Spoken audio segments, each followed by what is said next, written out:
Պարոն Սաղաթելյան, երեք խորհրդարանի ամբիոնից Նիկոլ Փաշինյանը կրկին անդրադարձավ երեք նախագահների այդ բանավեճի թեմային եւ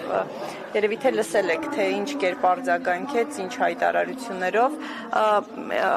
ինչ բառապաշարով ու սպառնալիքներով, գուցե դուք գնահատականը տվեք։ Նախ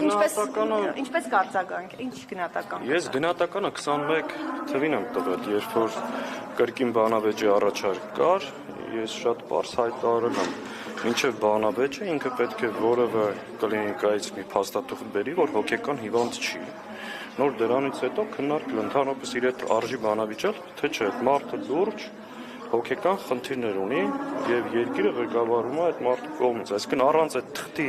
իր հետ բանավիճելը անիմաստ եմ համարում։ Պարոն Սաղաթելյան, այդ վիճակ, ինչպես դուք եք ընդհանրում, հնարավոր է, որ պայմանավորված է նաև խաղաղության գործընթացը, որտեղ որքան էլ ասում են բոլոր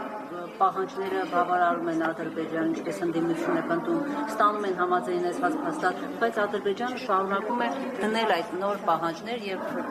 երեք Ադրբեջանի աշխարհում։ Ինքը ստացան խաղաղության այդ ամբողջ գործընթացը, այսպես կոչված, պղծել է։ Դուք պատկերացնում եք Զավեշտը, Հայաստանի Հանրապետության արտգործնախարարը, այսպես կոչված վարչապետը հայտարարում են, որ Ադրբեջանի հետ խաղաղության գործընթացը ավարտվել է, դրանից ընդամենը րոպեներ հետո Ալիևը թելադրում է նոր պայմաններ եւ հայտարարում, որ քո նկատմամբ կա զրոյական վստահություն եւ այն բոլոր բանավոր խոստումները, որ տվել ես, այլևս չեն վստահում, պետք է դրանք եւս արձանագրվեն փաստաթղթի վրա։ Այսինքն, մինչ այդ ընդամենը դրանից 1 ժամ առաջ ինքը հայտարարել էր խաղաղության գործընթացի ավարտ եւ Լեռնային Ղարաբաղի հիմնախնդրի ավարտ էր հայտարարել։ Այսինքն բնականաբար ինքը պղծել է այս ամբողջ գործընթացը, ես բազմաթիվ անգամ ասել եմ, որ խաղաղության մասին որևէ խոսք չկա, դա ավելի խորը եւ համապարփակ կապիտուլյացիայի մասին է եւ նույնիսկ դա Ադրբեջանը հրաժարվում է ստորագրել։ Այո, իր բոլոր նոպաները պայմանավորված են երկրի շուրջ ստեղծված իրավիճակով, նաև այն ներքաղաքական գործընթացներով, որ տեղի են ունենում։ Ինչ ներքաղաքական։ Հենց այս պահին, ինչ որ արվում է Գյումրիում ընդդիմադիր թեկնածուների նկատմամբ, դա եւս պայմանավորված է իր վարկանիշով ստեղծված վտանգներով, ինքը հասկանում է իր կործանման եւ խորտակման վտանգը եւ այն ռեպրեսիաները, որ իրականացում են հենց հիմա Գյումրիում, տարբեր քիչ առաջ նաեւ տեղեկություն եղավ, որ մարտում Գրիգորյանի գրասենյակեն ներխուժ է դրանից առաջ գիտեք Մայր Հայաստանը, այսինքն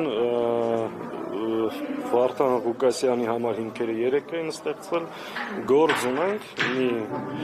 խելագարի հետ, իսկ իրավապահ մարմինները ընդամենը բութ գործիք են սրա ապօրինի հրահանգները կատարելու եւ իշխանության վերարտադրությունը ապահովելու համար դատախազը հիմա որ խոսում է ինքը վաղուց պետական շահերի պաշտպանը չի, ինքը Նիկոլի ապօրինի հրահանգները կատարող պաշտոնյա Աննա Վարդապետյանը դեռ մնացել է Նիկոլ Փաշինյանի օգնականի կարգավիճակում։ Այո, մի բան էլ ավել, ինքը պետական շահերի հետ որևէ կապ եւ առնչություն չունի, ընդհանրապես նրա ապօրինի հրահանգները կատարող։